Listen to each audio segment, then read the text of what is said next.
Damos nuestro corazón para escuchar la reflexión en palabras de nuestro Padre Juan.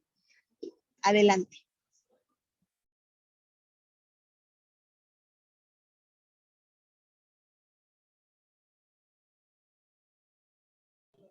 Su micrófono, Padre. Buenas noches a todos. Qué bueno que nos volvemos a encontrar reflexionando la palabra de Dios. Es una gracia que Dios nos otorga de poder disfrutar esta palabra que nos hace crecer en la fe.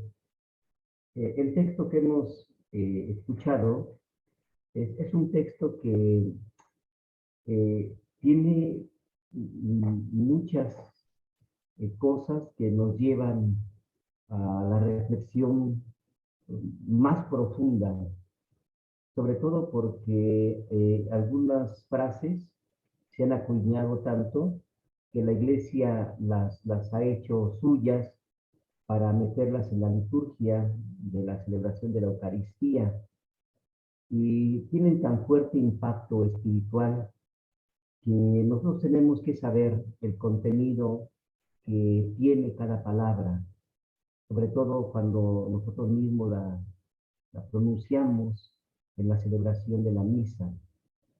Vamos a iniciar entonces con este texto, esperando, ¿verdad?, que Dios ilumine nuestros corazones, abra nuestros ojos de la fe y nos dé la oportunidad de que nuestro corazón palpite en la presencia del Señor.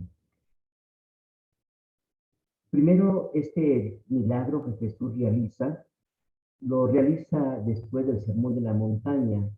Es decir, acabamos de leer todo el Sermón de la Montaña, que son las bienaventuranzas, y inmediatamente Jesús regresa a Cafarnaún.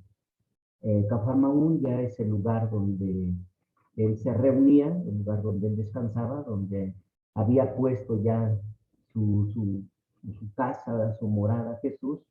Y bueno, pues después de una larga jornada que tuvo, regresa a Cafarnaún, a su casa, ¿no?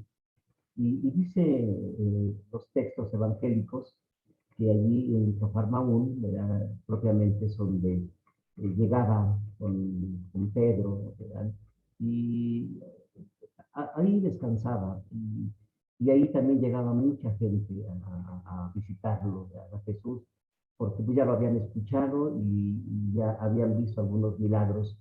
Entonces, con plena confianza, ya se acercaban al lugar sabiendo que ahí era donde podían encontrarlo, ¿no? El texto inicia diciendo al entrar en Cafarnaún. La, la palabra no la pusimos ahorita. Esta palabra es una palabra griega que nos ayuda muchísimo.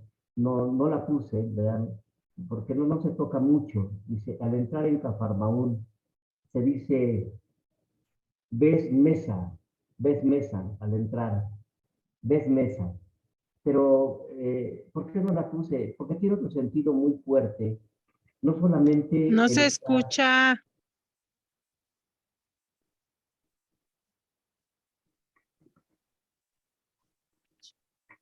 no solamente al entrar, ¿verdad? Entrar, ¿verdad? No se escucha, padre. Sí se escucha, Hilda. Checa tu micrófono. Se escucha muy bien. Entonces, al entrar, ¿verdad?, al entrar, se dice, ves mesa, ¿verdad? Es una palabra que no la puse, porque a veces nos podemos confundir en esta palabra. Entrar, en nuestro lenguaje, simplemente dice entrar en un lugar, es la palabra, ¿verdad? Entrar en un lugar, entrar en la casa, entrar en una ciudad, entrar en un salón, entrar en un lugar, ¿verdad? Pero en griego tiene un sentido más amplio, ¿verdad?, y más espiritual para nosotros. Entrar significa entrar en el corazón. No se escucha nada. Está mal su micrófono. Está bien. Revise su micrófono. Entrar, entonces, significa, ¿verdad? Entrar en el corazón, ¿verdad? Entrar en el corazón, entrar. Entonces, inicia así el texto precisamente diciendo esto, ¿verdad? Entrar en el corazón, ¿verdad? Y este oficial romano, un centurión, ni siquiera es un judío, pero tiene algunas cosas, ¿verdad?, que son muy importantes. Primero, es un centurión que ama al pueblo judío, un centurión que ha edificado hasta una sinagoga, y tampoco es un gentil, es decir, una persona que no cree en Dios, no, porque se acerca a Jesús y cree en Él. No solamente lo ve como un hombre, sino lo ve realmente como el enviado de Dios, era como el Mesías. Entonces, la gente comienza a decir, pues vale la pena que le hagas caso, es bueno con el pueblo. Eh, Allí es donde nos damos cuenta entonces cómo este oficial romano, a pesar de que no es judío, tampoco es un centurión, pero tiene confianza en Dios y alcanza a ver en Jesús esa parte fundamental, ¿verdad? Esa parte que muchas veces nos tiene que mover a nosotros. El que nosotros pidamos algo, siempre tenemos que tener esa confianza de que es Dios quien nos va a dar esa gran oportunidad de experimentar su cercanía, ¿verdad? Entonces, dos cosas, tener fe y tener confianza en lo que nosotros podemos realizar cuando nos acercamos a Jesús. El centurión entonces entra y se acercó a Jesús. Esto es muy, muy importante.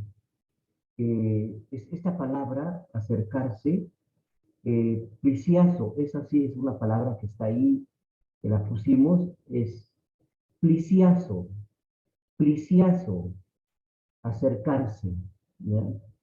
Y aquí nosotros podemos reflexionar un poquito y decir, eh, ¿cómo, cómo, cómo esta persona que no es, ¿verdad?, propiamente judío, ¿verdad?, o sea, que no es del pueblo elegido, no, no, no, no se acerca a Dios con frecuencia, pero tampoco es un pagano, un gentil, sino él tiene confianza en Dios, simplemente, ¿verdad? ¿Cómo es posible que esta persona tenga más confianza y más fe que nosotros que nos acercamos seguido a la presencia de Dios y sobre todo celebrar la Eucaristía? Ese es algo más importante. No solamente creer, sino celebrar nuestra fe. Entonces, este centurión se acercó, se acercó a Jesús, plisiazo, ¿verdad? Es lo que quiere decir acercarse, plisiazo. Se acerca con fe y confianza, ¿verdad? Ya ahí está una enseñanza para nosotros, acercarnos con esa fe y confianza a Dios. Y luego dice, le suplicaba, una palabra hermosísima, ¿verdad? Y esa debe de ser también nuestra oración, una súplica. Suplicarle a Dios, abrir nuestro corazón, ¿verdad? Recordemos las partes de la oración. Está primero la acción de gracias, la súplica, el perdón, ¿verdad? Esas son las partes importantes. La acción de gracias, te doy gracias, Señor. Te suplico, ¿verdad? Te pido, ¿verdad?, y te pido perdón. Son las partes de nuestra oración. Y este centurión se acerca y le suplica, ¿verdad? ¿Qué quiere decir? Que va a entablar un diálogo con Dios. Esa es la verdadera oración, ¿verdad? Entablar un diálogo con Dios partiendo de una necesidad. Y este centurión va a partir de una necesidad. No debemos nosotros acostumbrarnos Y hay que ir quitando de nuestra cabecita, ¿verdad? Que cuando hacemos nuestra oración, nada más repetir aquello que ya aprendimos de memoria desde el catecismo, ¿no? Y agarrar el Padre Nuestro, el Ave María, como si nos fueran correteando, ¿verdad? Padre Nuestro que estás en el cielo, santificado sea tu nombre. Amén. Dios Ave María, llena de gracia, Señor contigo, amén. Y decimos, ya hice mi oración. No, no, no, no, eso no es hacer oración. Primero es rezar. Repites nada más lo que tú te sabes de memoria, pero no expresas tu necesidad. Y dentro de la oración, lo importante es acercarte y expresar tu necesidad. Eso es lo importante de la oración. Que tú te acerques con fe, que tengas confianza, ¿eh? Y que dialogues, que le expreses a Dios tu necesidad. Estas son las partes propiamente de una oración, ¿verdad? Entonces, se acerca el centurión y le suplica. Y comienza un diálogo abierto, un diálogo donde se puede reconocer verdaderamente la presencia real de Dios. ¿Eh? Y dice, vean cómo empieza la oración del centurión. ¿Eh? Parte de una necesidad. Señor, está lo primero. Reconoce a Jesús como su Señor. Y recordemos, en pocas partes encontramos la palabra Señor. ¿Por qué Señor? Porque a Jesús se le empieza a decir Señor después de la resurrección. Después de la resurrección empieza el señorío de Jesús. Es decir, Jesús ya ha vencido la muerte, el pecado, ¿verdad? Y ya ha resucitado. Entonces comienza la resurrección. Pero si el centurión lo está diciendo, ¿verdad? En este momento, Señor, tiene un sentido muy grande. Ya lo está reconociendo como algo más grande, ¿verdad? De lo que él podía pensar, de lo que él podía esperar. Él sabe que de Jesús puede salir cosas maravillosas, cosas grandes, extraordinarias. Él lo sabe. Y por eso comienza a decirle así, ¿verdad? Adonai. Adonai, ¿verdad? Señor. ¿Verdad? Señor, mi criado yace en casa paralítico, con terribles sufrimientos. Qué bella oración. Ese es el ejemplo que debemos de seguir nosotros. Qué bella oración. Cuando tú quieras hacer oración, ¿verdad? Lo que tienes que hacer es tener esa fe, confianza y expresar tu necesidad. ¿Cómo, cómo nosotros podemos hacer que el mundo cambie, ¿verdad? Con nuestra oración? Imagínense ahorita, se habla hasta de una cuarta oleada de pandemia, ¿verdad? Si nosotros todos nos reuniéramos en oración y pudiéramos decirle al Señor, tu pueblo sufre. Mira cómo a diario están muriendo personas, personas que están en los hospitales, en las casas, y más cuando tenemos un enfermo en casa. Mira, mi esposo sufre, mi esposa sufre, mi hijo sufre, con terribles sufrimientos, no se puede levantar, no quiere comer. Hablarle, dialogar con el Señor. Pero es necesario entonces fe, confianza y expresar nuestra necesidad, de hacer un alto en nuestras vidas. Esa será la verdadera oración que brote del corazón de nosotros. Y no olvidarnos hasta de nosotros mismos. ¿Eh? Señor, te pido, mira, me siento muy enferma, me siento muy enfermo, ya no alcanzo a ver, me duele mis piernas, mis pies, me duelen mis manos. Es bueno pedir por nosotros, pero es mejor salirnos de nosotros para pedir por otros. Allí es donde Dios ve precisamente, ¿verdad?, el amor a los hermanos. Y seguramente, ¿verdad? Que Dios nos va a otorgar lo que nosotros estamos pidiendo. Eh, hay muchos santos. Ahí tenemos a Santa Mónica.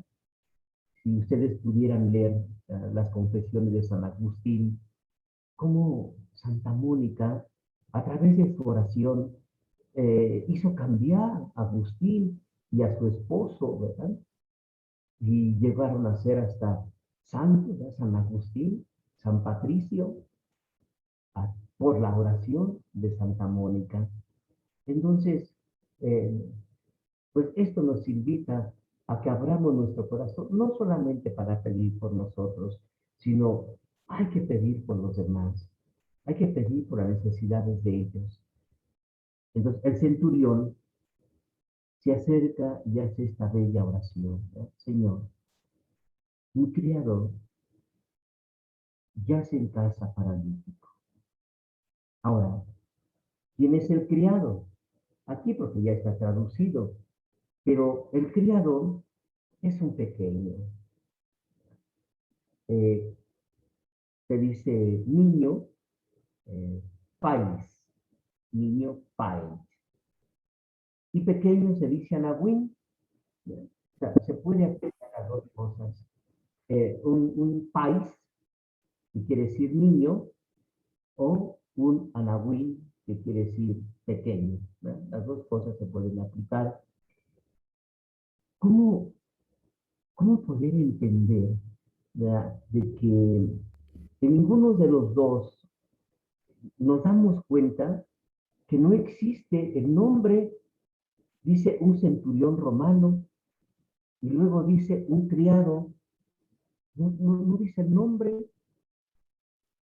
Y eso nos tiene que hacer reflexionar, ¿verdad? Cuando dice el nombre, entonces el nombre significa algo.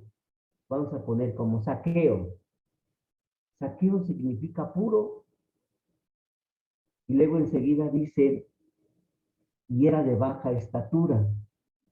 Entonces, de baja estatura, pues es un país o un pequeño, ¿verdad? Un anahuín. Entonces, al decir que Zaqueo significa puro, entonces está diciendo, ¿verdad?, que es un anahuín, un pequeño, ¿verdad?, que tiene su corazón limpio, puro, ¿verdad? Entonces, el significado tiene mucha importancia en las Sagradas Escrituras, pero cuando no dice nombre, entonces estos personajes nos representan a todos nosotros, es de un modo así general, ¿verdad? Nos representa a nosotros. Entonces, el centurión nos representa a nosotros. El criado nos representa a nosotros, porque no dice el nombre. Entonces, el centurión que se acerca a Dios, ¿verdad?, y hace una bella oración.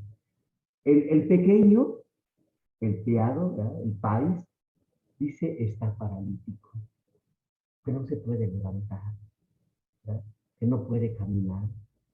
Y recordemos entonces aquellas palabras que Jesús dirige precisamente a un paralítico. Lo primero que le dice, ten confianza. Es lo primero, ¿verdad? Y luego le dice una palabra hermosísima que le hemos dicho muchas veces, ¿verdad? Psicotein, psicotein. Psicotein quiere decir, levántate. Entonces, ¿cuántas veces a nosotros nos tienen que decir, ¿verdad?, cuando estamos caídos, cuando hemos cometido, ¿verdad?, una falta, un error, un pecado, y nos hemos caído, ¿verdad? Y entonces cuando escuchamos estas palabras, psicotein, levántate. Entonces nosotros tenemos que levantarnos. ¿Por qué? Porque posiblemente otras personas están orando por nosotros. Pongo un ejemplo, ¿no? Cuando pedimos por todos los que están en las cárceles. Nuestra oración, si la hacemos con fe y confianza, les llega a ellos. Y entonces ellos escucharán, ¿verdad?, en un momento determinado aquellas palabras, ¿verdad? Psicotein, levántate. ¿Y cuántos, ¿verdad?, se han levantado gracias a nuestra oración. ¿Y cuándo lo saben? Nunca lo van a saber. Pero nosotros estamos orando por estas personas. Ahora, si eso mismo lo traemos para nosotros, imagínate que tú tienes un problema con tu esposo, ¿verdad? Y muchas veces los maldecimos, ¿verdad? Incluso hasta, ojalá que se muera, me hizo enojarlo, odio. ¿Qué sería si nosotros oramos por él? Él nunca lo va a saber, pero si nosotros estamos orando, ¿verdad?, por él, le pedimos a Dios por él, como lo hizo Santa Mónica, y miren, su oración lo convirtió hasta en santo. O tú que eres esposo, ¿verdad?, que oras por tu esposa, nunca lo vas a ver ni se lo digas, pero ponte ante el Señor, por tus hijos, por aquellos hijos que a lo mejor no te hacen caso, que ora por ellos, ponte ante el Señor y ora por tus hijos, ¿verdad? Y ahí es donde seguramente, ¿verdad?, ellos encontrarán una respuesta cuando Dios es un Dios paciente, pero es necesario que nosotros oremos. Entonces, el centurión oró, ¿verdad?, por este pequeñito. Y le dice, sufre terribles dolores, ¿verdad? Está padeciendo. Y eso es lo que le gustó a Jesús, que él se haya desprendido de sí mismo para poder orar por otro. Y Jesús inmediatamente le dice, voy a curar. ¡Qué palabra hermosa! Yo voy. Jesús quiere ir a tu casa, porque tú se lo estás pidiendo. Jesús quiere llegar a tu hogar, porque tú lo estás invitando. Jesús dice, yo iré a curarlo. Pero el oficial le respondió, Señor, yo no soy digno de que tú entres en mi casa. Esta es una palabra que se rescató para la liturgia, para la celebración de la Eucaristía, y que nosotros muchas veces lo decimos. ¿Tenemos conciencia de estas palabras? ¿Tenemos conciencia de que nuestro hogar se ha convertido en un verdadero infierno?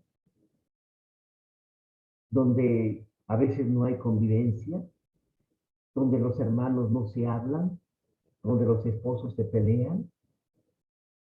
Y por eso le decimos, Señor, yo no soy digno de que tú entres en mi casa, porque mira, se ha convertido en un infierno. ¿Cómo vas a entrar en este lugar donde nos peleamos, donde nos ofendemos, donde nos humillamos? ¿Cómo vas a entrar, Señor? Y vean, Jesús dice, yo iré, yo voy. Esto nos hace pensar que no es por fuerza humana el ser dignos de que Jesús entre en nuestros hogares. No es por fuerza humana. Es el Señor que nos hace dignos. Y ahí tenemos que estar agradecidos. Señor, mi hogar es un infierno. Jesús dice, yo voy. Señor, gracias. Gracias por dignarte, ahí está, digno, por dignarte entrar en mi casa, entrar en mi hogar. Gracias, Señor. ¿Y cómo podemos tener la certeza de que Jesús llega a nuestros hogares? Queridos hermanos, pues si tú recibes la comunión y tú te conviertes en portador de Dios, tú eres el que lo llevas, tú eres el que lo invitas, tú lo llevas a tu hogar. Y por eso te conviertes en un teóforos. Teo quiere decir Dios, foros quiere decir portador, un portador de Dios. Ahora, tú puedes decir en ese momento, Padre, pero es que yo ni siquiera comulgo. O sea, mi situación en la que estoy viviendo no me da la oportunidad de comulgar. Al final, el sacerdote dice, y la bendición de Dios, ¿eh? Y el sacerdote hace bajar a Dios para que te bendiga y te vas con la bendición de Dios. ¿Ya? Hayas o no hayas comulgado, El Señor para todo se da. Y entonces tú vas, ¿verdad? Con la paz de Dios, y llevas la bendición de Dios a tu hogar. Y llegas a tu familia y empiezas a convivir, ¿verdad? A estar ahí unos momentos con tu familia, a desayunar, a comer o a cenar. Pues allí está Dios, ya. A veces nos queremos hacer presente a Dios a través de las palabras y no, con tus actos. Una fe sin actos, sin obras, es una fe muerta, pero una fe viva siempre se hace a través de las acciones. Allí está Dios ya está a tu lado, ya está en la mesa contigo, ya lo estás haciendo que se haga partícipe de las alegrías de tu hogar.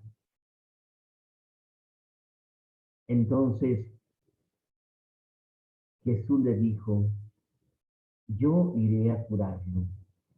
Pero el oficial romano le respondió, Señor, yo no soy digno. La, la palabra digno es agios, agios, agios, ¿verdad?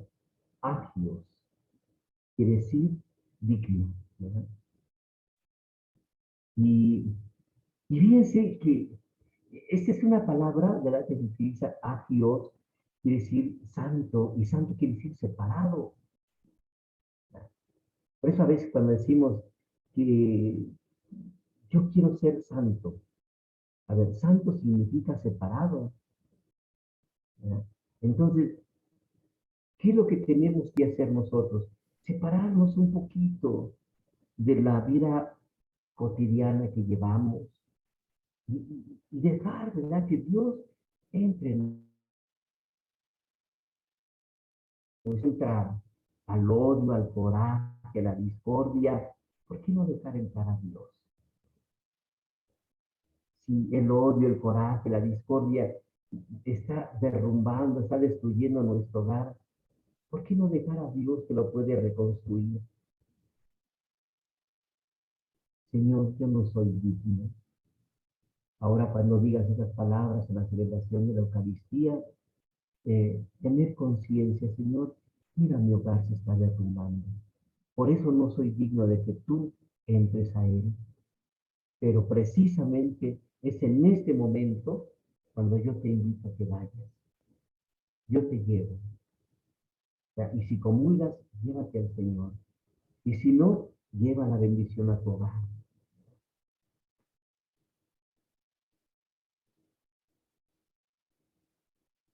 Este oficial entonces le dijo, basta con que digas una sola palabra y mi criado quedará sano. ¿Ah? Basta con que digas una palabra y mi criado quedará sano. ¿Ah? Anteriormente, yo no sé de dónde sacaron, ¿verdad? Decíamos, para que quede sano, y luego decíamos, de mi alma. Señor, yo no soy digno de que tú entres en mi casa. Una palabra tuya bastará para sanar mi alma. Así decíamos. Eso no se dice, ¿ya? El texto dice, basta pues, con que tú digas una palabra y mi criado quedará sano. O sea, sano todo el cuerpo, todo nuestro ser, no solamente nuestra alma. Y mucha gente todavía lo dice, ¿verdad? Dice, para que sane mi alma. No, no, no, no, no se dice. Para que me sanes todo mi ser. ¿Verdad? Y eso se puede constatar, ¿verdad? Cuando, cuando llegamos a casa, no solamente vas a sanar el alma de la persona, el alma es el movimiento, ¿verdad? No solamente vas a sanar eso, sino vas a sanar a toda la persona, todo su ser.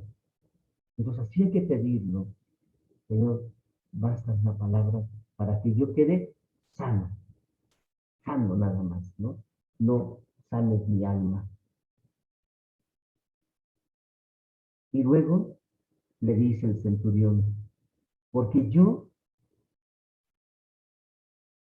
porque también yo soy un subalterno. Tengo soldados a mis órdenes. Y digo a esto, vete y va. A otro ven y viene. A mi siervo hace esto y lo hace. ¿Qué quiere decir esto? Que este centurión, ¿ya?, siendo algo grande, porque así lo veían, ¿verdad? Si el centurión les decía, a ver, ven para acá, y le obedecían, ¿sí? Porque lo veían con autoridad, lo veían algo grande, ¿sí?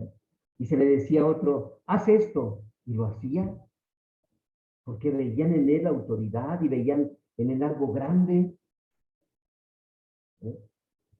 Y dice el centurión, si yo le digo a mi criado, haz esto, lo hace. Y le digo a otro, ven y viene. Y Jesús se quedó sorprendido. ¿Por qué se quedó sorprendido? Porque esta persona, siendo grande, porque así lo veían, ¿verdad?, sus criados, siendo grande, ante la presencia de Jesús se humilla. Eso es lo más extraordinario. Que él, siendo grande, se humilla ante la presencia del Señor. Él sabe distinguir la grandeza. Y dice, si mi gente, mis siervos, me ven grande, yo veo mucho más grande a Jesús. Si yo tengo poder para decirle a uno, haz esto y lo hace, yo veo en Jesús que tiene mucho más poder que yo. Y por eso Jesús se queda sorprendido, porque ve estas dos cosas, ¿verdad? La grandeza de ese centurión, pero también la grandeza con que lo ve el centurión a Jesús, ¿verdad? Esto es formidable. Aunque nosotros a veces nos sentimos así grandes, ¿verdad?, por nuestra soberbia, por nuestro egoísmo, ahí tenemos, ¿verdad?, muchos ejemplos. Y gente que se siente tan grande, ¿no? Pero ante Dios no se humillan, no se postran. Como ejemplo, nuevamente Zaqueo. Zaqueo, puro y pequeño, ¿verdad? Y entonces ante la gente él quería ser grande, por eso se subió a un árbol. Y cuando Jesús levantó, ¿verdad?, los ojos y lo vio, dijo, Zaqueo, tú no eres así, tú eres limpio, tú eres puro, tú eres pequeño. ¿Por qué quieres estar por encima de los demás? ¿Por qué quieres ser grande? Entonces esa grandeza es la soberbia, es el egoísmo. Y le dice, Zaqueo, bájate pronto. Y se bajó. Entonces, ahí tenemos ejemplos. Pero también tenemos ejemplos de aquellos que no quieren rebajarse. Tenemos a los escribas, a los fariseos, ¿verdad?, que veían a Jesús y se hinchaban de por mucho, ¿verdad? Incluso le decían, no te está permitido hacer esto. Nosotros somos los que ponemos las reglas. Y no se rebajaban, ¿verdad? Bueno, pues ¿cuántas veces nosotros vivimos este acontecimiento? El Señor continuamente nos invita a acérquense a Dios, confiésense, comulguen, y nos hinchamos de orgullo y no queremos y no aceptamos, ¿verdad? No, muchas veces ciertamente pues estamos enfermitos de los pies, de las rodillas, ¿verdad?, nos duele nuestra cintura, pues no podemos hincarnos, pero ¿cómo quisiéramos postrarnos, verdad? Pero hay gente que se queda y sobre todo los jóvenes. Es muy triste ver a los jóvenes que lo pueden hacer y se quedan de pie. Inmediatamente uno dice, es una soberbia pura. ¿Por qué no se hincan? ¿Por qué no se postran? ¿Por qué no alcanzan a ver en Jesús la grandeza de su ser. Y entonces vean a este oficial, ¿verdad? Este centurión, ¿verdad? Que siendo grande, ve más la grandeza de Jesús. Este hombre es más grande que yo. Y por eso Jesús se quedó admirado. Al oír esto, Jesús se quedó admirado y dijo a los que lo seguían: os aseguro que no he encontrado en nadie una fe tan grande. ¡Ah, qué hermoso es esto!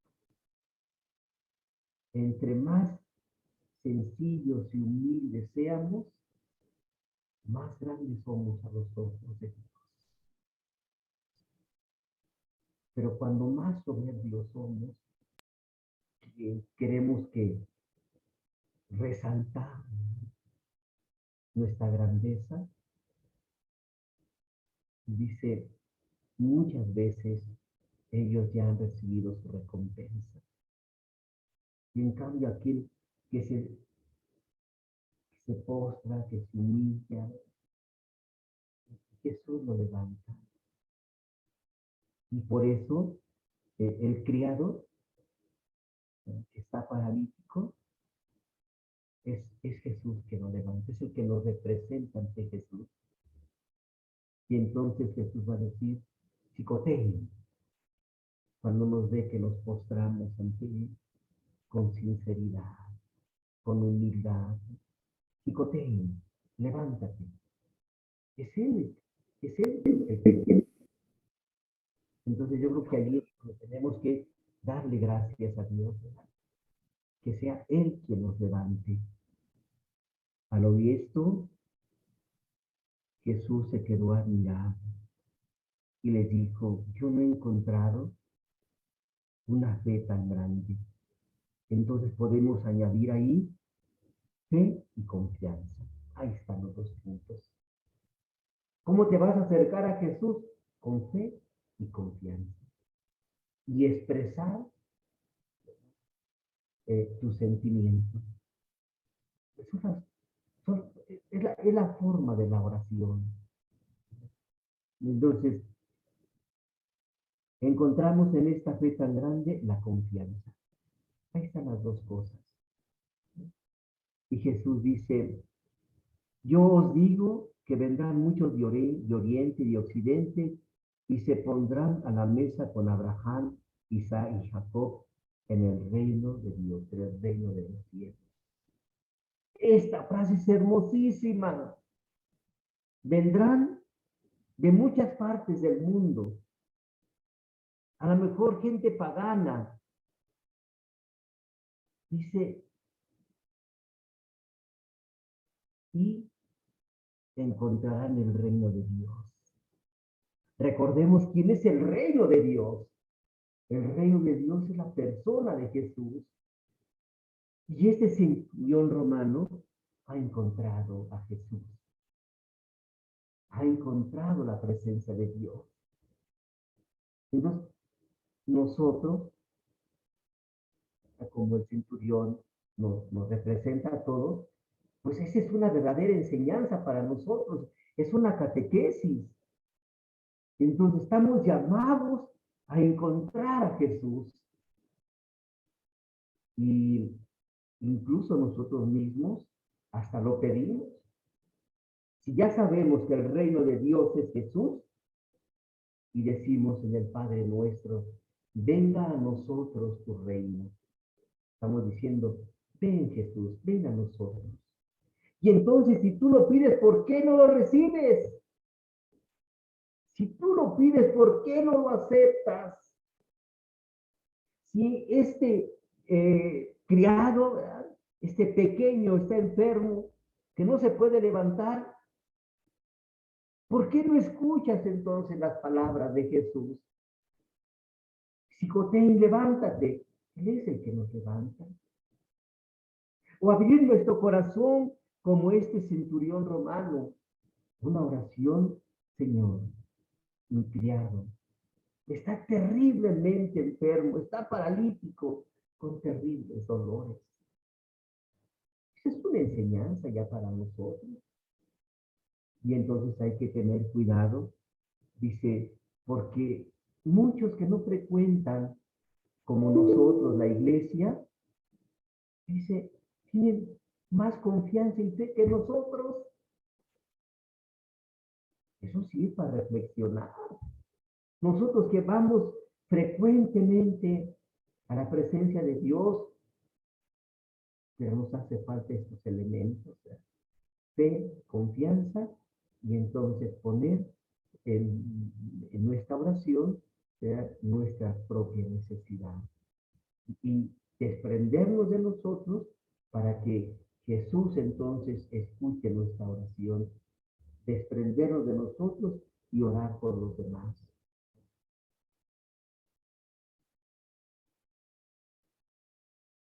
Mientras que los hijos del reino, esto es muy feo. Versículo 12, mientras que los hijos del reino serán echados a las tinieblas. Ay, qué feo es esto. Mientras los que se supone que tenemos fe, seremos echados a las tinieblas. Seremos a lo mejor esos tambores huecos, ¿verdad? Que tenemos muchas palabrerías, a lo mejor hacemos oraciones ostentosas y ya damos muchas muestras, ¿verdad? De una piedad, a lo mejor una falsa piedad, ¿no? No una piedad sincera, ¿verdad? La gente nos ve y nos dice, ay, miren, qué bonito reza, qué bonito ora, cómo vive la celebración, ¿verdad? Pero a veces estamos tan huecos interiormente de Dios, ¿verdad?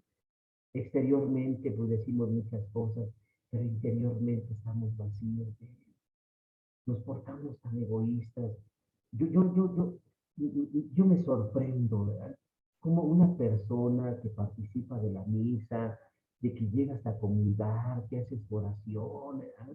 Que vive una celebración con una piedad que la gente lo ve. Llegas a tu casa y no haces presencia de Dios. Tienes un lenguaje, ¿verdad? Grotesco. Ofendes a la gente, humillas a la gente. Entonces, a veces hasta la misma gente nos dice, mamá, ¿a eso vas a misa? Porque no alcanzan a ver la presencia de Dios.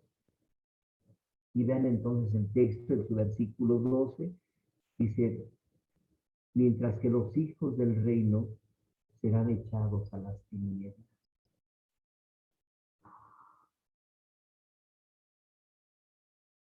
Este versículo lo tenemos que tener presente nosotros. Serán echados fuera. Ahí será el llanto y el rechinar de dientes. Vamos a estar sufriendo.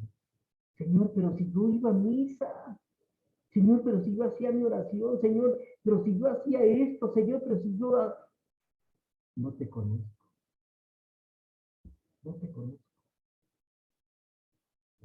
Y ahí es donde es, ¿cómo es posible, Señor? Si diario yo participaba, comulgaba y no te conozco. Y ahí es donde vamos a comenzar a sufrir nosotros. ¿Por qué entonces cuando nosotros hacemos una oración y sentimos que no es escuchado? Porque no hemos hecho nuestro cambio de corazón. No hemos hecho una metanoia, un cambio de mentalidad y un cambio de actitud. Creemos que por nuestras fuerzas y exigiendo, ¿verdad, al Señor? ¿Verdad? Tenemos que ser sensibles y humildes ante su presencia. Y dijo Jesús al centurión, anda, que te suceda como tú has creído. Y mientras los que continuamente se acercan a Jesús son echados fuera. Y mientras el centurión, que muy pocas veces se acerca, pero tiene una confianza y fe en él. Dice, si tú crees que tu criado está sano, ya está sano. Porque lo has dicho con sinceridad de corazón. Y entonces se dieron cuenta que en aquella misma hora el criado quedó sano. Qué hermosas palabras. Es necesario, ¿verdad?, que este texto pues sea esa verdadera catequesis para nosotros. Es necesario encontrar la presencia de Dios a través de nuestra oración. Que sea una oración sencilla, humilde, desprendible, y que tengamos fe y confianza y postrarnos delante del Señor para poder obtener lo que nosotros podemos pedir. Pues que Dios verdaderamente nos conceda esta gracia, esperando ¿verdad?, siempre gozar de su presencia del Señor y el saber que Dios realmente está vivo, está cerca de nosotros, lo que Él quiere liberarnos, lo que Él quiere quitarnos, ¿verdad?, nuestras ataduras. Y pues, no tenemos que aprovechar esta oportunidad, pues la esperanza y la fe son las que nos tienen que mover a nosotros. Queridos hermanos,